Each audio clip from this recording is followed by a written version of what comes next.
পরে আজকে আমরা চলে আসলাম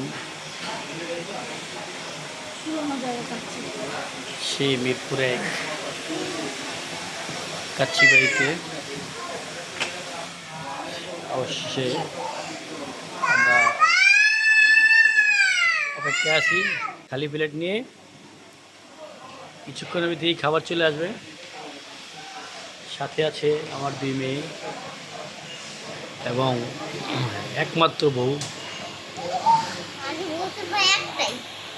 ঠিক আছে, তো তারা এখন সবাই অপেক্ষায় আছে কখন তাদের সেই কাঙ্ক্ষিত খাবার চলে আসবে। তো দেখা যাক, আমরা এই অপেক্ষা থাকি।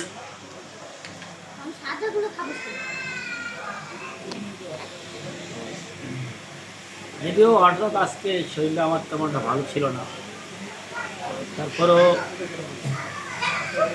বউর আদেশ, বাচ্চাদের আদেশ, সবার মন রক্ষাতে একটু ঘুরে বাইরে একটু ঘুরলে একটু ভালো লাগবে, সেই সময় বাইরে চলে আসা। তো যেই কথা সেই কাজ। তো সবাই ভালো থাকবেন, আমাদের জন্য দোয়া করবেন, আমরা যাতে সুস্থ থাকতে পারি, ভালো থাকতে পারি। বিদায় নিলাম, ভালো থাকবেন। আসসালামু আলাইকুম।